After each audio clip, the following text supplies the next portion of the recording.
That fresh morning.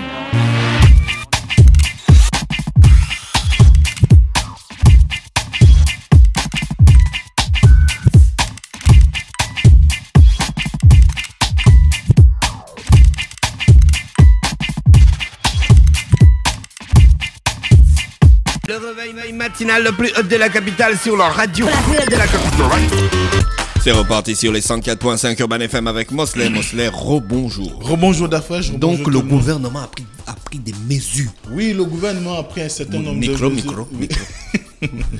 Le gouvernement a pris évidemment un certain nombre de mesures dans le sens de la réduction du train de, on va dire, du train de vie de l'État, de la mesure, du moins on va dire, de la gestion rationnelle de la masse salariale, mais également d'une façon générale pour faire face à la crise, comme on dit, hein, parce que quand on essaie de voir ce qui se passe actuellement, tout le monde est conscient que sur le plan des finances, ça ne suit pas beaucoup. Donc, du coup, on est dans une situation de crise, de difficultés financières qui fait que l'État n'avait pas d'autre choix que de s'engager sur une voie qui pourrait plus ou moins amener à la maîtrise des finances publiques, sinon à la dépense publique, mais également faire en sorte qu'un certain nombre de gages puissent être renvoyés à des partenaires tels que le FMI, parce que vous savez que l'État travaille depuis pratiquement l'année dernière ou il y a 2 ans, depuis 2 ans, avec le FMI pour pouvoir faire en sorte qu'il y ait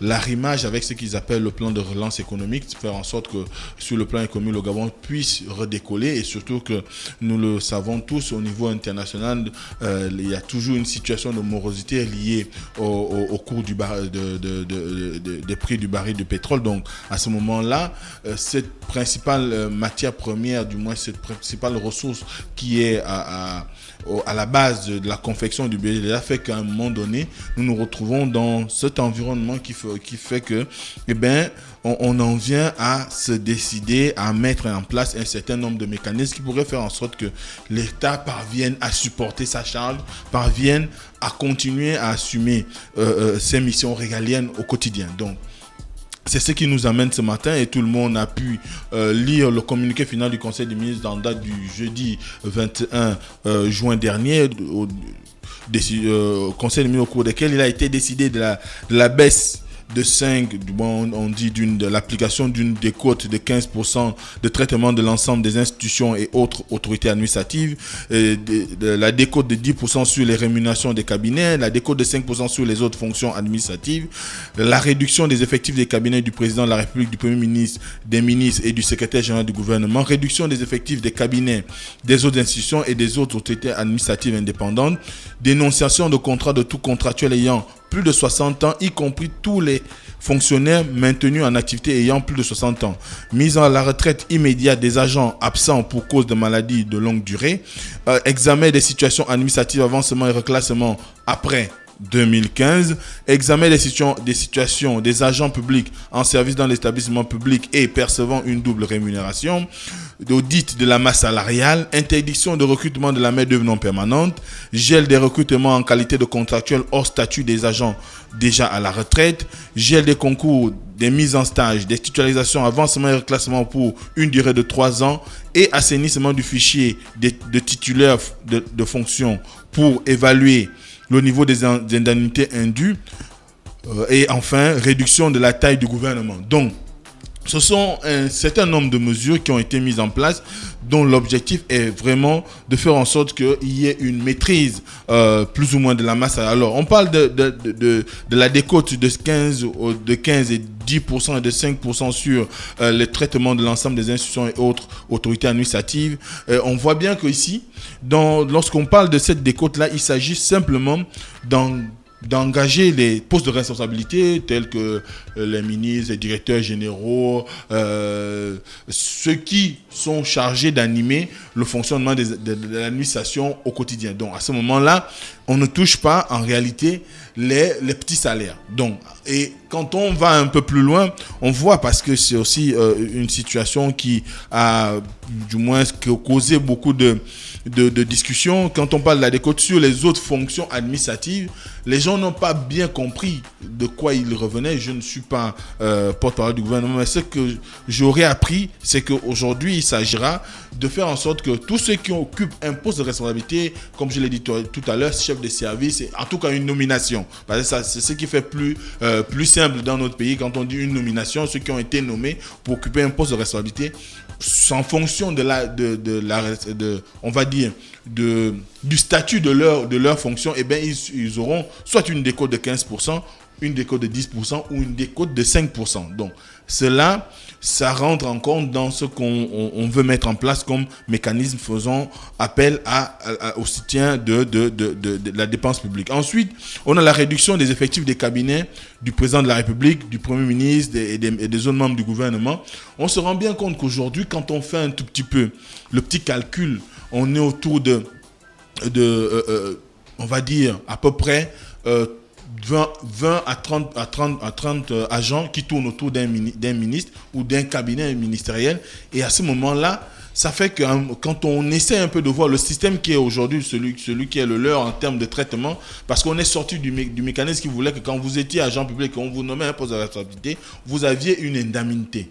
Or, aujourd'hui, ils ont mis en place la solde préférentielle, c'est-à-dire qu'on vous donne un salaire, on vous fait un salaire, mais qui n'a rien à voir avec le fait que vous soyez agent de catégorie A1 ou A2, mais en fonction du poste que vous allez occuper. Donc, et cela fait qu'à un moment donné, quand même, il faut le reconnaître, ça a crevé énormément le budget de l'État. Donc, je crois qu'aujourd'hui, non seulement en réduisant ces fonctions-là, du moins le nombre de membres dans les cabinets, mais surtout à la présidence de la République, où on enregistrait un certain nombre de situations où on avait, à la fin d'un conseil, des nominations au cabinet du président de la République, mais on ne nous disait pas qui était sorti.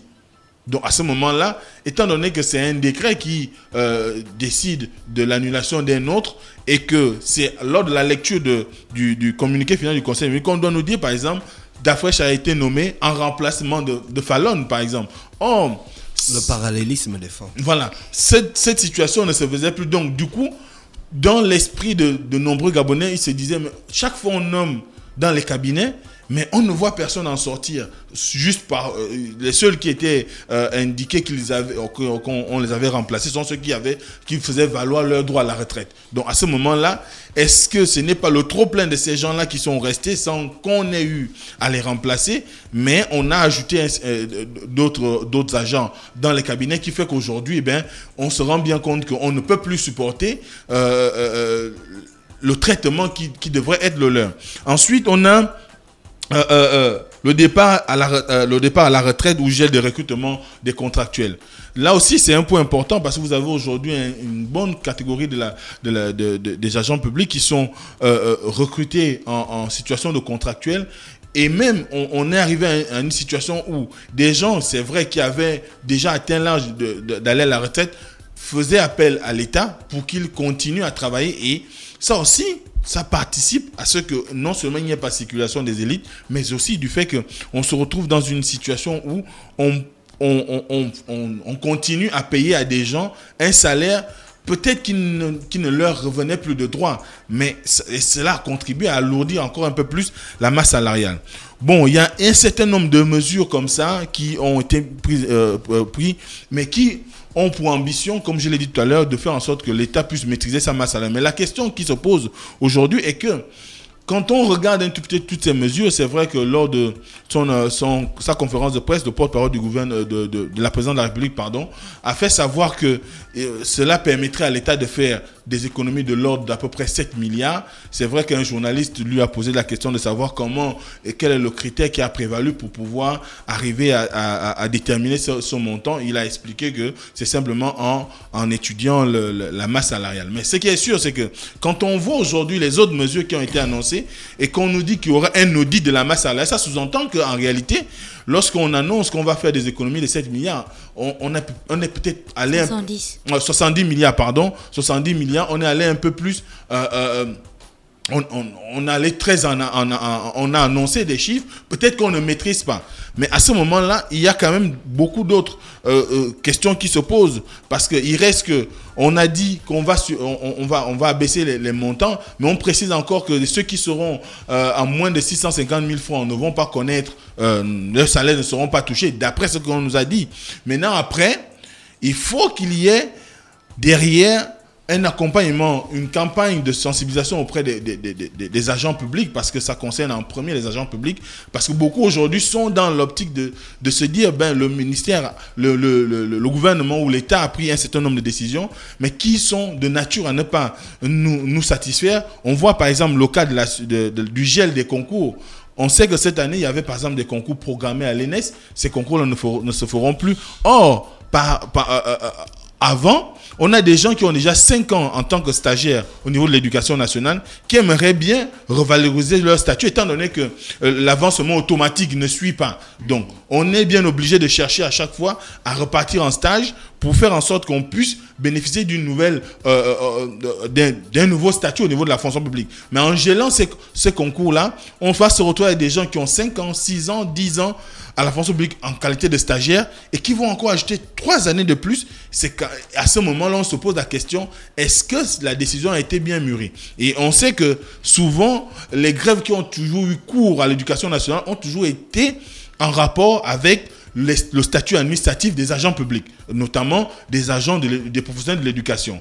Et on voit bien que cela n'a pas été de nature à rassurer les partenaires sociaux, surtout qu'on vient de finir une année scolaire qui n'a pas connu beaucoup de perturbations. D'ailleurs, dans la machine des secteurs, en dehors des régies financières, il n'y a pas eu trop de perturbations parce que on était dans une situation d'accalmie pratiquement totale, en dehors du mouvement qui avait été engagé par les enseignants des PS qui voulaient faire en sorte que, du moins qui souhaitaient qu'on paye les vacations avant qu'ils ne commencent les épreuves pratiques. Donc, mais cela, aujourd'hui, fait que le Sénat a annoncé qu'ils vont engager dès le début de la rentrée prochaine une grève qui va s'accentuer sur ces mesures-là, notamment le fait qu'il y ait le gel des recrutements, le gel des concours, et cela n'est pas de nature à donner de la confiance, du moins à garantir un climat d'apaisement entre les partenaires sociaux et le gouvernement, parce que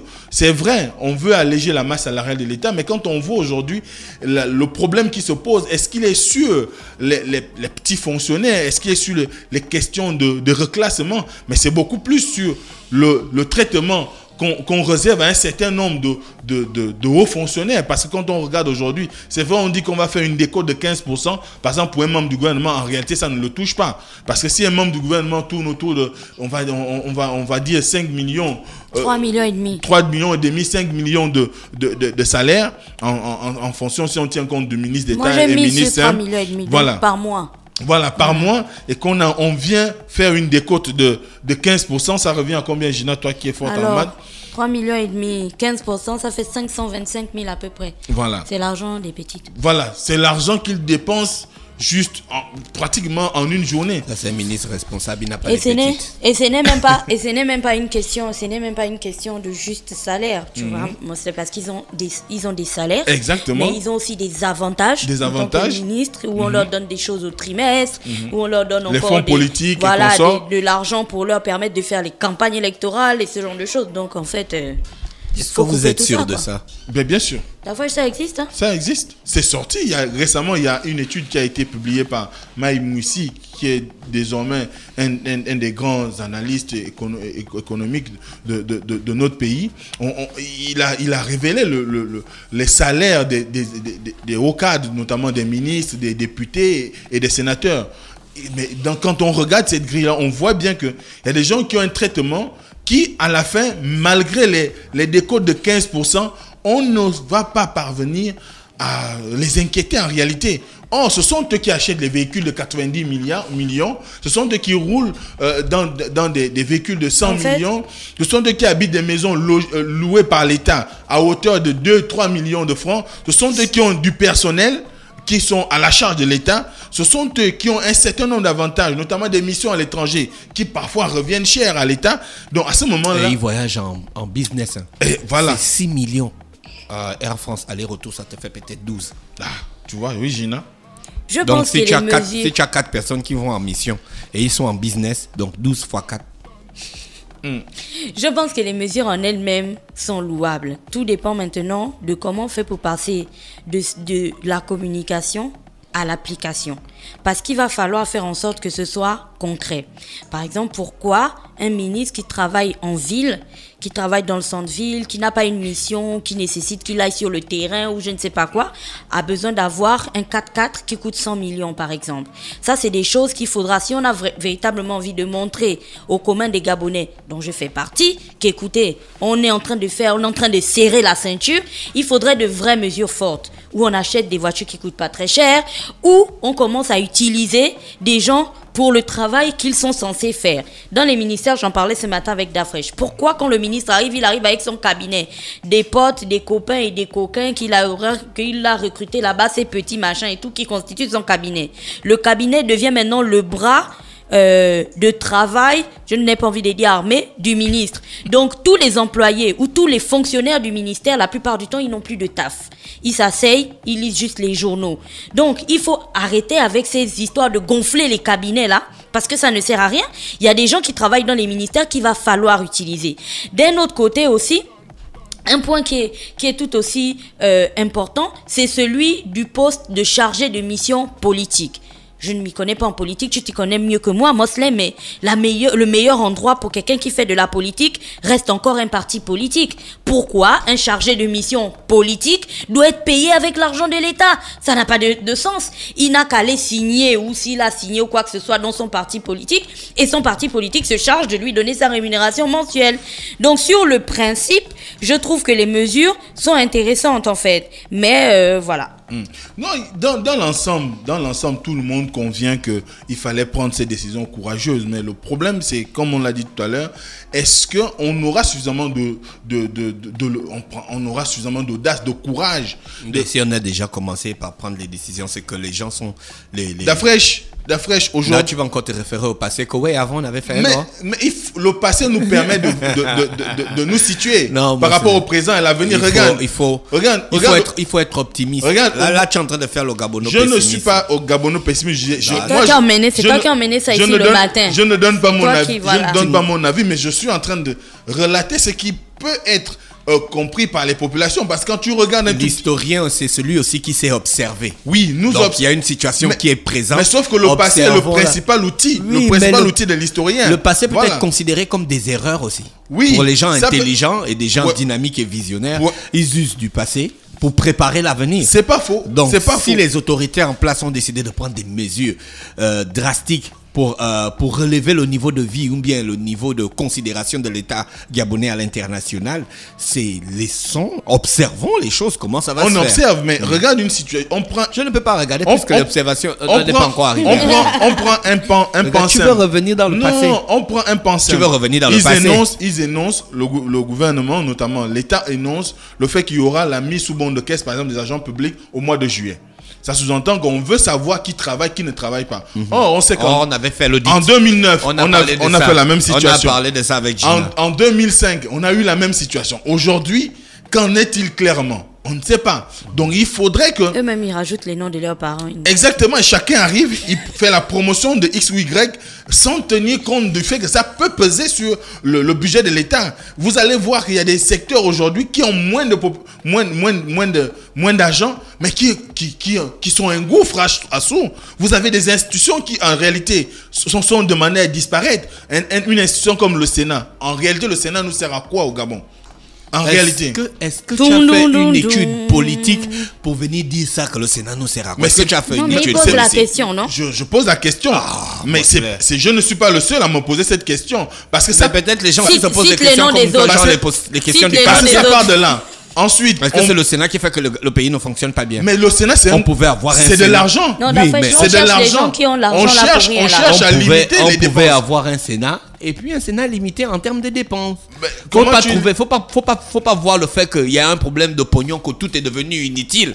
Non, faut pas dire ça. On ne dit pas que tout est devenu inutile, mais il faut qu'on soit à l'essentiel. Le Sénat, certes, à sa place, peut avoir sa place dans le système politique national et si on législatif. le veut. Si on le veut. Maintenant, il faut voir comment c'est géré financièrement pour qu'on puisse tirer le meilleur on appelle ça comment, des économies du pays. Donc ne dis pas que c'est une institution. Mais dans d'autres pays, il y a des pays qui n'en ont pas. Tu avais posé une question ici à monsieur Mvouranjami. Tu te rappelles ce qu'il t'avait dit, non? Quand tu lui avais posé la question, est-ce que c'est plus important les élections par rapport à je ne sais plus quoi, tu avais dit là.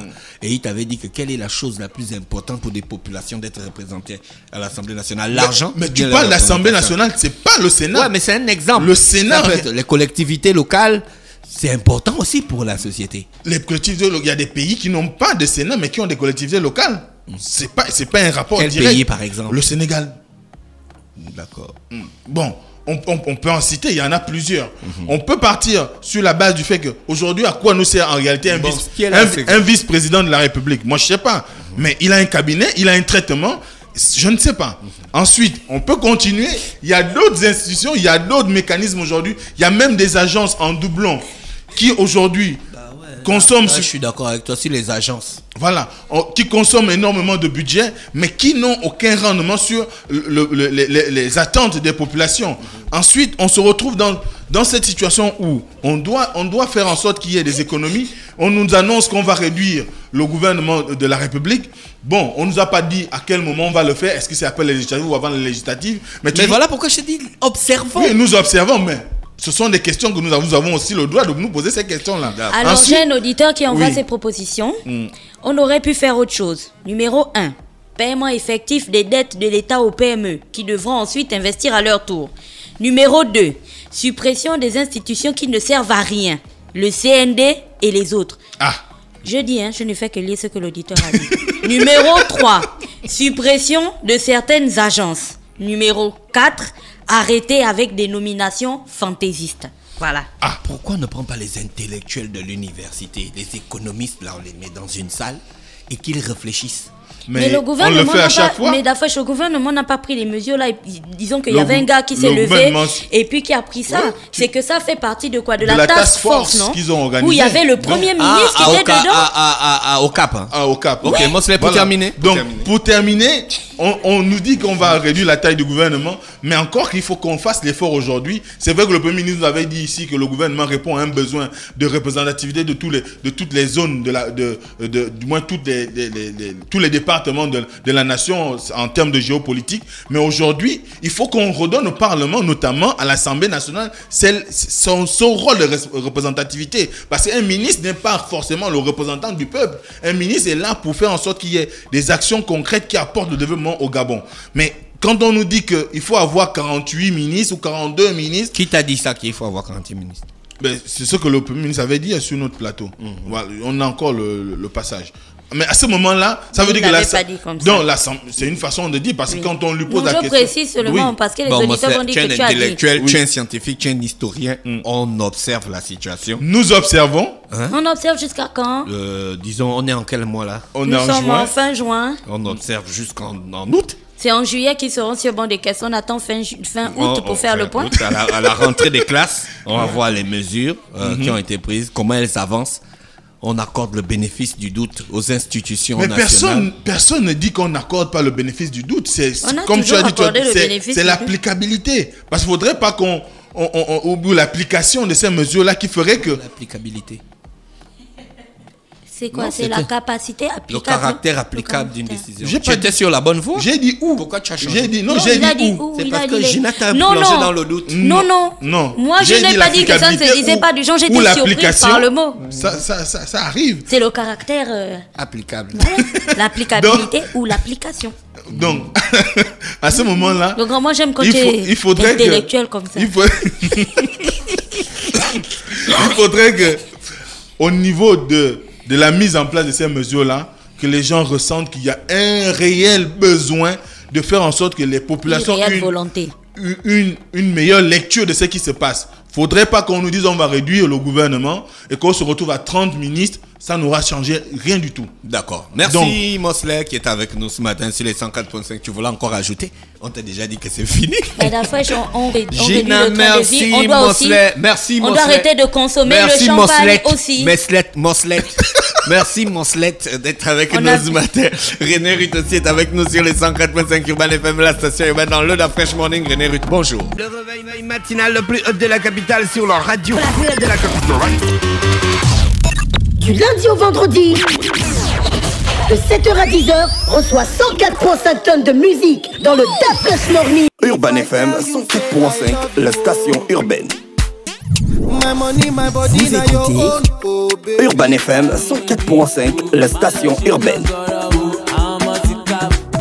Urban FM, première radio chez les jeunes.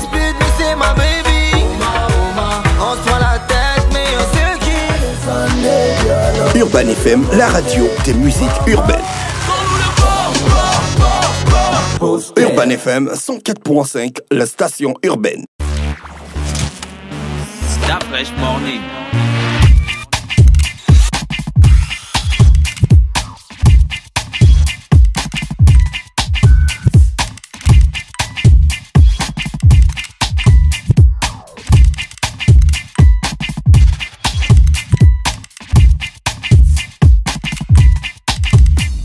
UrbanFM.fm